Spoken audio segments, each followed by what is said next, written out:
What's up, y'all? It's S And I'm F. with S&F Spiritual Podcast. Today we told you we were going to pick up where we left off last episode with about predators in the household.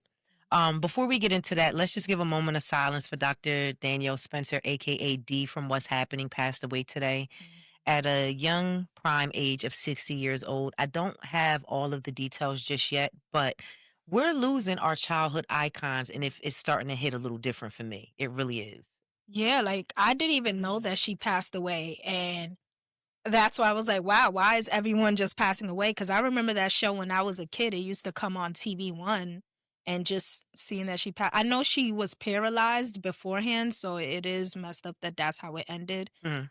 But I was just telling you before this that if I lose Stevie Wonder or if I lose, Stevie is gonna hit like Michael, if I not know, bigger, I don't know. because he spans so many generations. Exactly. So let's not even put that in the Yeah, air. you know Let's not put what? that in the air. Astaghfirullah for my Muslims. Astaghfirullah. Astaghfirullah. You're right. I don't know what she just said, but what she said. Like what she said. But no, definitely rest in peace to Danielle Spencer. So, Mhm. what we talked about last episode about predators in the household. Yes. So, question for you: all right? Are there stories, without naming any names, in your family that you may have heard or felt like you had a feeling about growing up? Yes. And yes. So in my family, and I'm sure there's going to be some family members watching this, and I'm sure they're going to, be upset. And I'm not going to name any names, but they're going to know who I'm talking about. Mhm. I do have an uncle.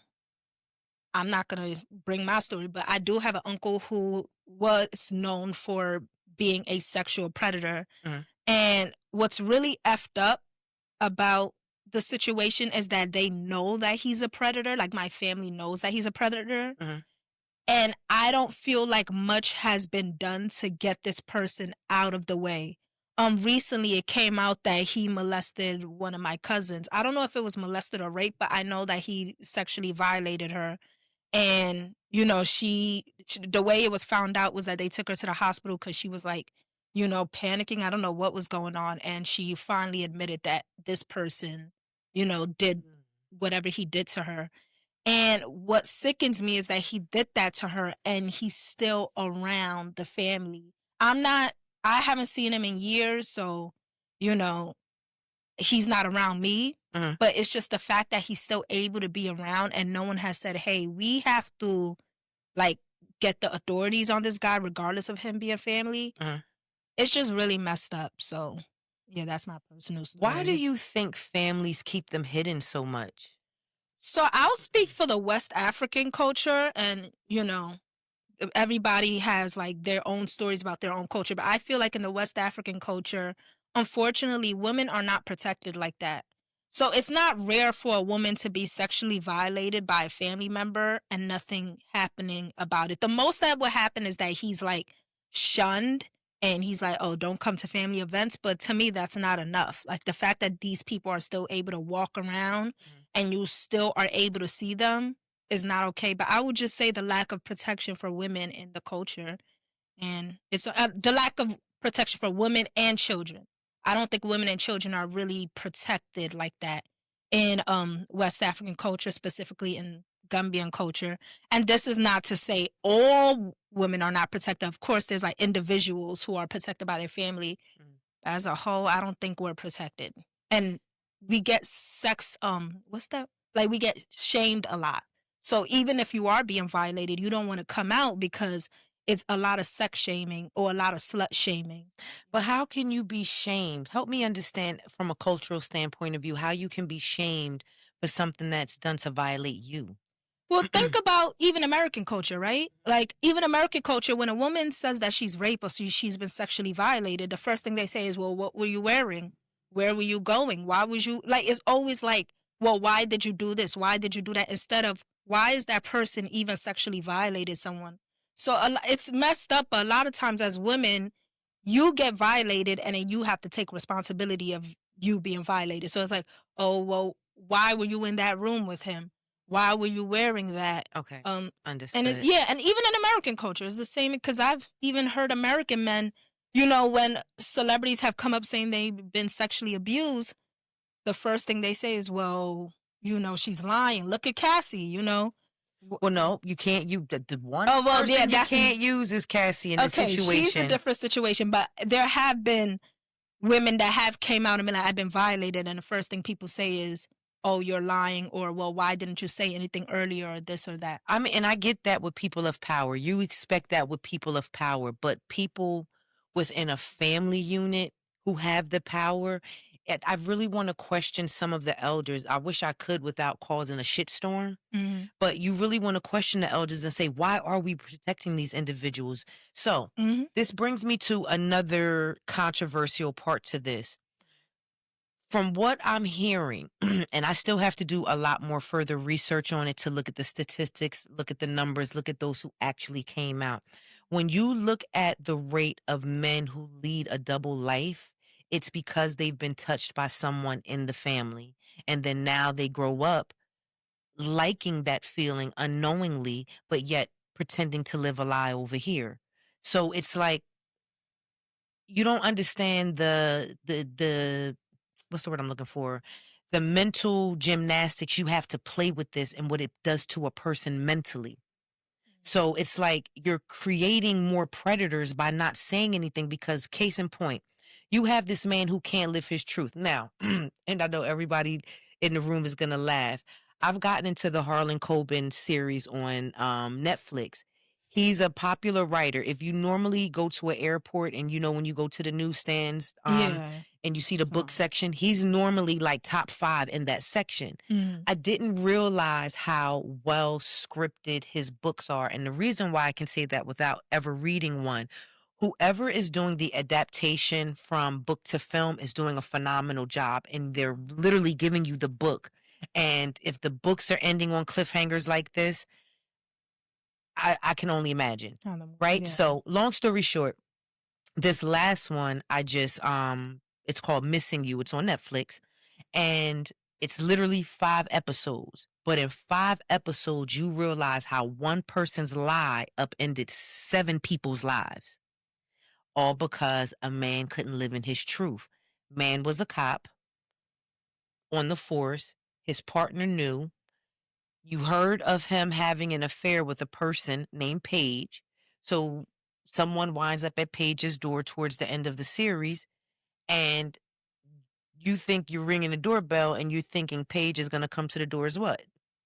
A woman. Yeah, no, Paige was a whole 6'3" brawly ass man. So, you understand what I'm saying? Yeah. And then to see the dynamic between the daughter and the mistress, and for her to see the compassion and the hurt that this person had for her father, but to understand how it all unfolded because here it is, this man was living a lie. So, if we were to go back, you have men out here that have whole families, children, but yet want to live another life. And something that he said in the movie that made a lot of sense. And it made me think about some things with people that are in dynamics like this. He says, the daughter said to him, she said, you just pretended like me and mom weren't because it's British. She was like, you pretended that me and mom didn't exist. She said, and Paige says, and when your father was here, so did he. Bitch, I would have been ready to fight. Okay. But in that moment, she really realized her father lived a whole entirely freaking different life. And then when you see how it literally upended, her friend is actually who started the domino effect. I don't want to give the whole movie away, so go home and watch Missing You on Netflix. It's literally type in the Harlan Coben series, and the Harlan Coben selection collection will come up, and you'll see all of them. And this one is 2025, so this one came out this year, and then there's another one that I started watching today, The Stranger, that came out this year. So literally get into it. But I'm gonna check it out. Yeah. But so I say all of that to say you don't realize how you breed other predators. Now, not to say this man touched anybody inappropriately, because he didn't in the show, but situations like that can lead to situations where people don't know how to express it. It's just so happens for him, um, he found love. Yeah. I gotta. Oh, go ahead. Last thing, some people go in those get in those type of situations and they take it out on other children. Okay, yeah, So definitely. it's like it's a double-edged sword almost. Yeah. Yeah, because the question I was going to ask you was, do you think with that situation, because he's not touching anybody, he's just living a double life, which is not right at all. Like, I feel like if you're going to live a life, then just don't include other people in it. That part. Like, that's something I will always wholeheartedly stand with. I don't care if it's seen as controversial. Live your life, just don't include No, other people. listen. But what I was going to say is, do you think that's because that person was touched as a kid, or because in society a man is not able to live his truth and be able to say, hey, I do love another man because of the way that he'll be looked See, I'm at? gonna be honest with you. That is a question I would love to pose to the masses. Mm. Case in point, I remember an apartment we used to live in East New York, right? Underneath, we had a gay couple. Imagine my surprise when this same gay couple winds up on Judge Judy. And I remember calling my husband like, yo, you would never believe the neighbors is on Judge Judy. Imagine my surprise, because when we moved in, it was just these two men. Yeah. No one judged them. It's just your two. So when he goes on Judge Judy, and to come to find out he's on Judge Judy because he's suing a photographer for his daughter's wedding. So it makes, again, one of those situations.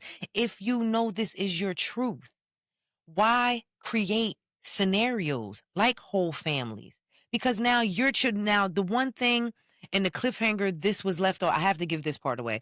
The cliffhanger this series was left on is she's trying to figure out who exactly was her father, because there's a whole life she's just finding out about, searching for the truth in his death. Mm-hmm. So it's like, I don't really know the man that raised me. So I don't know what happened to him. It leads you to more questions. And this is why I need parents to be more vocal, especially these new age parents. It is time to be more vocal about what's going on in family units. I'm not saying get your ass on social media and blast your family's business, but start calling that shit out within the family functions. Start calling. Listen, I am infamous for that shit, bitch. Yeah, I hear you. I am infamous for that. I don't have a problem calling a person on their shit, because it's like, why the fuck is this a secret? Why are we still whispering and tiptoeing around this? Yeah. And not for nothing, love her to death, but my old girl, my mom, she's with the shit. She is the secret keeper. Mm-hmm. And it's just like, always, don't say nothing. Why are we not saying anything? Yeah, and I definitely agree, because I grew up with, don't tell people this, don't tell people that. What goes on in this house stays in this house. And I'm still for that. I'm all for that, because I raised my kids that way. What happens in these four walls stays in these four walls. But when it comes to stuff like this needs to come outside of the four walls. Oh, yeah, Other course. generations need to be warned. Yeah. And then you don't understand why some of your children, and parents, I need you to start paying more attention to your children. When children are exhibiting certain things that are not normal, like bedwetting after a certain age, that's not normal. Figure out what's going on. Yeah. They're withdrawing all of a sudden. They don't want to go outside. Their hygiene is changing all of a sudden. Pay attention to these little things. You know what's funny? I was on Facebook the other day, and it's a page that I don't follow. Meta was basically suggesting the page. And the caption was, a therapist anonymously posted what her children patients said in therapy sessions about their parents. The number one thing that children were saying about their parents, and the age range was between 5 and 9 years old, was, I wish I was more important than my parents' phone. Oh, wow. Put the phones down. Yeah, I Start definitely agree. interacting back with children. I'm going to be honest with you. You and Sandy, Fatima, you know me. I hate texting. You do. I hate texting. I will send you a long K. Like, hey, but then I have to remember, I'm like, all right, let me leave her alone. Like, you could at least be like, all right. All right, Kayla, because my daughter says the same thing. She was like, I pour my heart out, and you come back with 2 words. You just be like, K or okay. I'm like, what? What's wrong with you? Because first of all, why would you construct such a long thing in text? Pick up the damn phone. What happened to... I'm the opposite. I don't really like being on the phone. And I know it's not right, but I don't. It's not, but to understand, with communication, this is where things get lost in translation, because too many times people put emotions to words, like you just did to my K.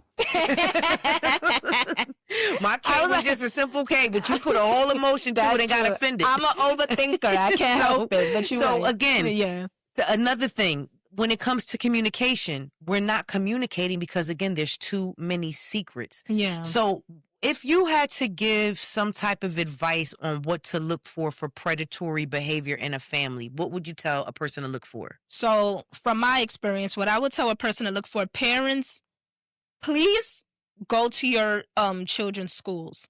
Again, I don't want to put my business out there like that, but I always wonder if my mom was more involved with like my schooling, or like at least going to my school or going to parent-teacher conferences. God, she gonna be mad at me when she watches this. I wonder if things would have been different. Wait, your mom be watching this?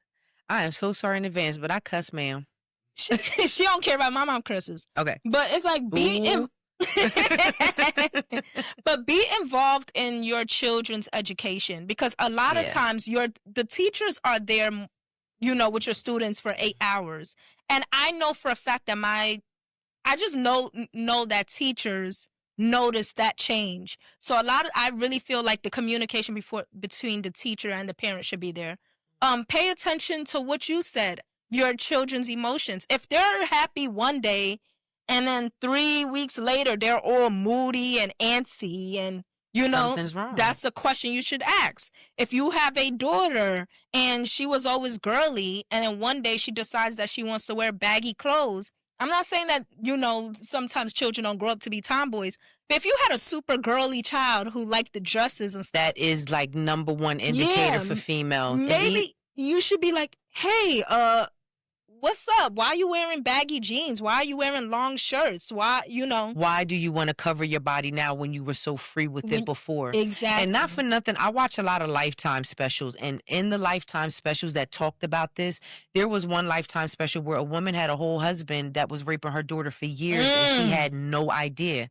Same thing, like you said, the daughter started wearing baggy clothes, and it took for a person outside of the family to pay attention to that little girl, to pull the mom aside and say, you might want to get your head out your ass and pay attention to your daughter. Yeah. And, don't get me wrong, mothers as single parents, I'm going to be honest with you. My mom is a true OG. My mom is a city Jamaican woman and who has no problem telling you how she feels. And the one thing my mom used to beat into me, like, my daughter doesn't understand the freedom she has. Like, I let her stay out at certain people places. It's very far few in between, but the amount of freedom that I give her, I didn't have a third of. So one thing my mom used to always say is that pussy is mine until you're 18. I'm responsible for that. I have to protect that. Listen, raw. My mother is raw. Damn, your mother's Caribbean, right? Yeah, she's Jamaican, Chinese Jamaican. Okay, that makes sense. So she was like, anything happens to that, they're coming for me, and I'm not letting anybody come for me, so I'm going to protect it the best way I know how. You get the overall message, but it's like, damn, you couldn't have worded that a tad bit better? I'm like 7. I just want to go sleep at my friend's house. Yeah, and by the way, in my mom's defense, I'm not saying that she didn't, like, when I was a kid, she would always say, hey, like, if this happened or that happened, please tell me. But then it's also when it's different from when it's a stranger to when it's in your family, so it's like, I don't think so. I think honestly, at least it was for me. Why? I'm sorry, and I ain't mean to cut you off. Oh, no. I feel like that is a double-edged sword, because even when it's in the family, it's supposed to be more hush-hush, because now, instead of the family line, and we all know what the family line is, your mom pick up the phone, she call her sister or her brother, and then that brother and sister call somebody else. It goes through the family like rapid fire. But when you look at when it's outside of the family or in the family, I also need parents to believe their children. Oh, yeah, of course. There's a lot of parents who don't believe their kids. Like, I'm going to give an example of someone I know, and that's all I'm going to leave it at. But the scenario was the child went to the parent. The parent didn't listen to the child. And when I say listen to your children, listen to the terminology that they use.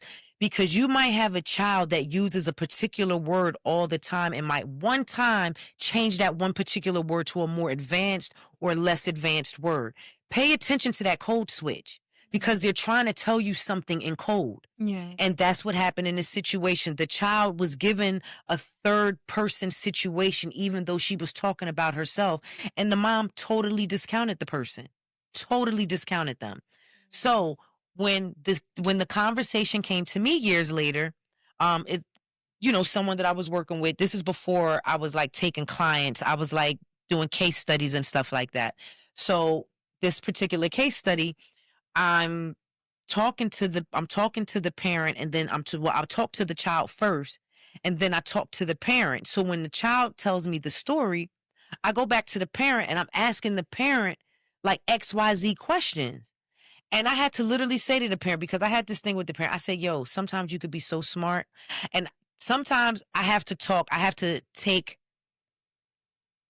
doctor patient privilege, doctor client privilege away and say, listen, forget I'm a doctor, forget you a client. Right now, I'm your homegirl talking to you like I'm your homegirl. I'm your good girlfriend. And I'm going to say some shit that may hurt, but I'm saying it from a place of love. And I says to this parent, I says, sometimes you're a little slow. Oh. Because when you listen to the story, so I ran the story back to the parent. I said, I'm going to run the story to you the same way your child ran it to me, right? I ran the story to them. I said, what did you miss? She said, what do you mean? What do I miss? I said, what do you mean? What did you miss? I said, listen to what your kid is telling you. I said, you didn't hear that was a cry for help? They're like, no. I'm like, so I run it back again and I gave it a spin to it. I said, all right, look at it this way. I said, a kid comes to you. At that age, kids have imaginary friends, but we also know sometimes imaginary friends are bad people in kids' lives. Yeah. So they use the term imaginary friend. You'll know when it's an imaginary friend because most parents can attest to, I heard my child talking to no one. Yeah, exactly. This imaginary friend. Yeah. But when you have a child that comes to you and said, Mom, in school, I got this imaginary friend, right then and there, your antenna should have went up. Exactly. But again, some parents, because they're hearing their children, they're not listening to their children. They're hearing them and they're on cue. I do this shit all the time in conversations with adults. I don't hear shit you're saying, but I know how to, all right, on cue. Yeah. Didn't hear nothing you said, but I can make it look like I did. And parents do that to their children all the time. I get it. We're overwhelmed. We're stressed out. The one thing I pride myself on, and even if I don't have a time right then and there, I will abruptly say, give me a second. I'm in the middle of something, but I want to hear what you're saying. Yeah. And it may take me 15 minutes. It may take me 3 hours, but I get back to my kid and say, all right, what was it? Yeah. Sometimes I'm a little too late. I'm not going to hold you. And my kid shuts down and I got to just wait for she's ready. But, again, now I'm paying attention. And I'm beating myself up because it's like, damn, I didn't give my kid that amount of attention to hear what they were saying. And that bothers me. Just case in point, and I know this has nothing to do with what we're talking about. The little boy that just got found in North Carolina, they were looking for. He was literally a mile from where he disappeared from. He supposedly left with cousins.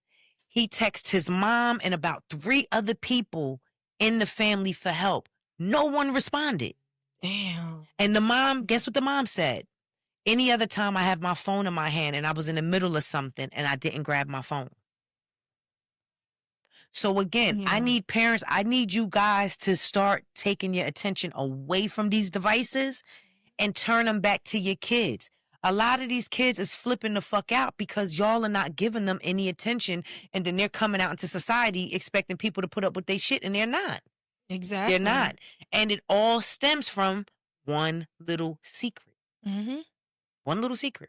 Yeah, keeping someone around that shouldn't be around them. Yeah, you just went blank. What happened? Oh no! I thought we were I thought we were wrapping up. But no, keeping someone that they're not supposed to be around them. And literally everything you said and what I said, just pay attention to your children because, like I said, there's always the little things that we let go over our heads, but it's really important. Like I just stated, the way that they're dressed, the way that they talk. Because when you said that, I thought about the times when I would even try to say something like, hey, so I have a friend in school that's going through this. What should I do? Like, it's always the little things. So parents, please, please, please, just pay attention to your children. You know, and I may even go as far to say this. This may be controversial. Sometimes you might have to go through their phones, and I know there's some kids that may be. No, I do it. I do it all the time. No, because I know that there's some kids that's gonna be like, "What the hell's wrong with you telling my mom?" But I always wonder, like, if my mom would have just went through my phone, or maybe went through my journal, or because there were little things that was around that if she would have went through it, she would have seen it, and kids always leave cues. They always leave cues. Cues, clues, whatever. They always give you a cue. They're always leaving little cues. There's always something going on. Yeah, guys, listen. Let us be the generation, and let's start with it. Starts with us. Let's start exposing these people in the family. There's a way to do it respectfully, but honestly, keeping it a secret only hurts further generations. Let it stop with you. All right, guys. Until next week, we'll see you later. See you next time.